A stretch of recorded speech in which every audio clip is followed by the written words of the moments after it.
There is a version of wealthy women that social media loves to sell you.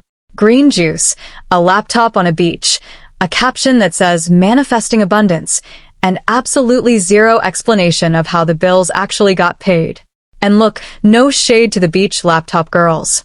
But the real story of how women build serious, lasting wealth is a lot less filtered, a lot more strategic, and honestly, a lot funnier once you see what's actually happening behind the scenes. Because here's the part nobody puts in the caption. Somewhere between the mimosa brunch and the boss babe, hashtag, there is a woman who has quietly built 7 different rivers of money flowing into her account, and she is not stressed, she is not hustling 20 hours a day, and she is definitely not checking her bank app with her stomach in knots. She built something else entirely. A system. And systems, unlike vibes, actually pay rent. So picture this. You are sitting across from a woman at a dinner in Austin, Texas. She is maybe 42. She orders wine like she has read the whole list twice. She is not flashy. No logos, no name drops, nothing screaming for your attention. And somewhere in the conversation she mentions, almost as a throwaway line, that she hasn't touched her salary for personal expenses in 3 years. Not because she is rich in the lottery winner sense, because she built something quieter than that. Something most people walk right past without noticing. That's the moment this story really begins. Not with a jackpot. With a decision nobody clapped for. And before you picture her as some unicorn who is simply born knowing things the rest of us don't, let's be honest about something. She probably also once bought a candle she didn't need because it smelled like financial success, and once cried a little over a situationship that was never going anywhere. She is not a different species. She just made a series of unglamorous choices that quietly compounded while everyone else was busy being impressed by things that don't actually pay bills. Most women are taught, whether directly or through 1,000 tiny cultural signals, that financial safety comes from one thing. A job. A good one, ideally.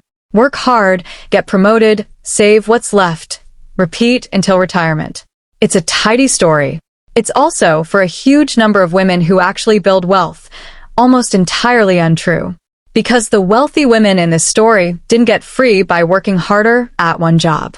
They got free by refusing to let their financial identity depend on just one thing at all. And that single shift in thinking, that one income is never enough income, is where everything else starts to unravel in the best possible way. We'll get into exactly what these 7 streams look like. But first, we need to talk about why a woman would even want more than one. Because it's not really about the money. Not at first. It's about something much more personal. Confidence, for a lot of women, is quietly rented from a paycheck. And when that paycheck depends on one boss, one company, one performance review, one bad quarter, that confidence has a landlord who can evict you at any time. Wealthy women figured out early that if your peace of mind depends on someone else's decision, you don't actually have peace. You have a very well-dressed form of waiting. So the first shift isn't spreadsheets. It's psychological. It's the moment a woman stops asking, how do I get better at my one income source, and starts asking, why do I only have one? That question changes everything downstream. Here's the hidden truth most people never sit with long enough to notice. Wealth doesn't start with a big number. It starts with boredom tolerance. The women who build multiple income streams are not smarter than everyone else, and they're definitely not luckier. They're simply willing to be patient and a little unglamorous while something small grows in the background, long after the excitement of starting it has worn off. That is the actual secret. Not a stock tip. Not a formula. Patience dressed up as strategy. Now, let's talk about the streams themselves, because this is where the story gets genuinely interesting. The first stream is the one everybody starts with, whether they admit it or not, and that's earned income. Your job, your salary, your main hustle. This is the foundation, and wealthy women don't pretend to be above it. Nobody skips this level and unlocks a private island through sheer manifestation, no matter what the comment section says. They just refuse to let it be the whole house. They treat their salary the way a smart person treats a starter home. Useful, necessary, comfortable enough to survive in for a while, but not where they plan to live forever. If your only financial plan is get a raise eventually, that's not a plan, that's a wish wearing a blazer. The women in this story understood something early that a lot of people resist admitting.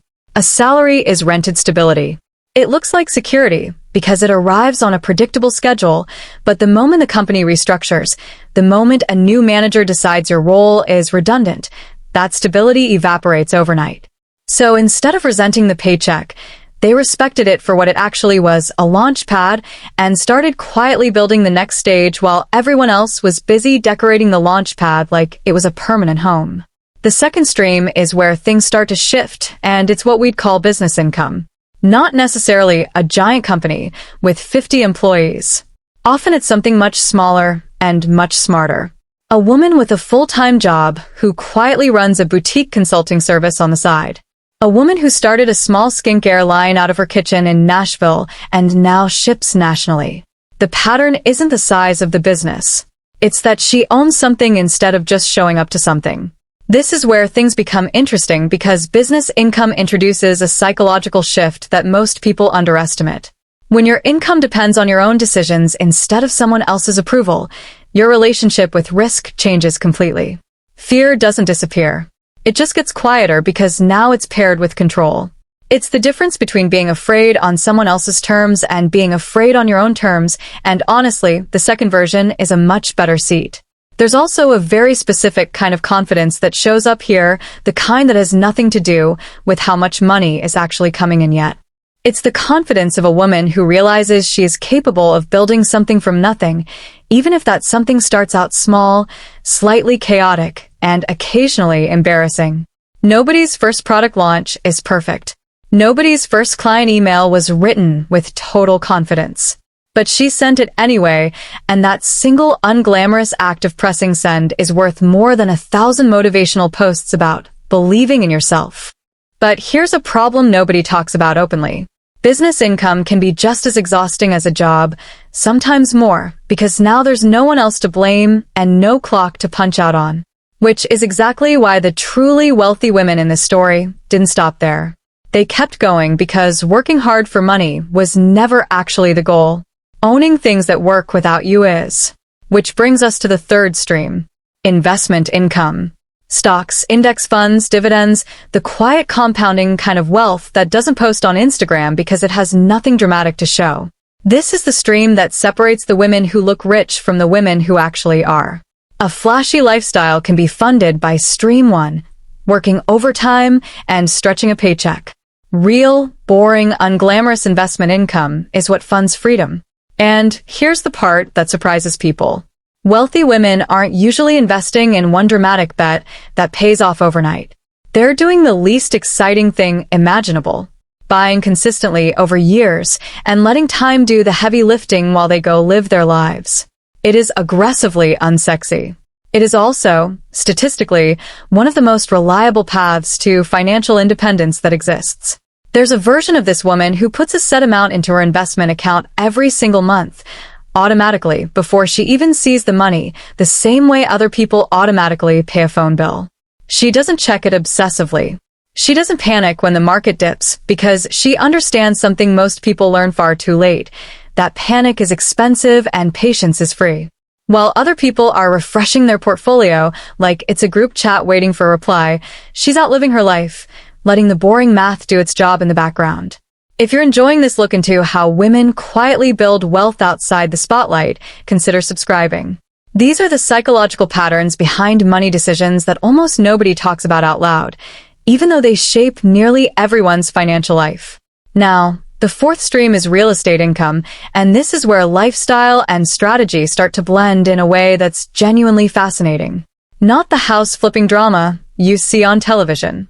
We're talking rental income, sometimes from a single duplex in a mid-sized city like Tampa, sometimes from a portion of a home she already lives in. The property doesn't need to be glamorous. It needs to be occupied and paying her monthly, whether she's awake, asleep, or on vacation in Portugal. This is where the emotional stakes start to escalate, because real estate income does something interesting to a woman's identity. It stops being about, can I earn enough? It becomes, I already own something that earns without me. That's a completely different nervous system state. That's the beginning of actual freedom, not the influencer definition of freedom, the real one, The kind where a bad Monday at your job doesn't threaten your entire financial future. Think about what that actually feels like for a second. A tenant pays rent on the first of the month, whether she had a great week or a terrible one, whether she got the promotion or got passed over for it, whether her personal life is thriving or falling apart. The property doesn't care about her mood. It just keeps paying. And there is something deeply, almost hilariously stabilizing about having at least one part of your financial life that has absolutely no emotional opinion about your Thursday. The fifth stream is royalty or licensing income, and this one tends to surprise people the most. It's not just musicians and authors. It's the woman who created a digital course once, 2 years ago, and still gets paid every single week from people she has never met and never will. It's the woman who licensed a product design to a company and now collects a small percentage every time it sells. The theme here is simple and slightly wild when you actually sit with it. She did the work once. She gets paid on a loop. That's where things get philosophically bigger than money. Because once a woman experiences income that doesn't require her time in real time, something shifts in how she sees her own worth. She stops measuring her value in hours. She starts measuring it in decisions made once that keep paying out. This is also, quietly, one of the most liberating financial experiences a person can have. There's a strange kind of grief that comes with trading hours for dollars forever, a low hum of exhaustion that says if I stop moving, the money stops too. Royalty and licensing income breaks that spell. It proves, in a very concrete way, that value doesn't always require your constant presence. Sometimes value is just a good idea, executed once, that keeps quietly working long after you've moved on to the next thing. The sixth stream is what we'd call portfolio or interest income, the kind that comes from savings accounts, bonds, or lending in structured, low-drama ways. It sounds boring on paper, and honestly, it is boring, which is exactly the point. Wealthy women don't need every part of their financial life to be thrilling. They need pieces that are sturdy and predictable, because those are the pieces that let them take bigger risks elsewhere without losing sleep. And this is the mid-video twist, the part nobody expects going into the story. The women who reach real financial independence often say the money wasn't actually the biggest transformation. The wealth changed their relationships far more than it changed their bank account. Suddenly, they're negotiating differently in marriages. Suddenly, friendships shift, because some people are genuinely happy for them, and others get strangely competitive or distant. Suddenly, dating changes too, because financially independent women tend to ask sharper questions of the men they date, questions about ambition, respect, and partnership, instead of questions about rescue. Financial freedom doesn't just buy comfort. It buys the ability to leave situations that no longer deserve you. And that single fact rearranges everything else in a woman's life, often more dramatically than the money itself ever did.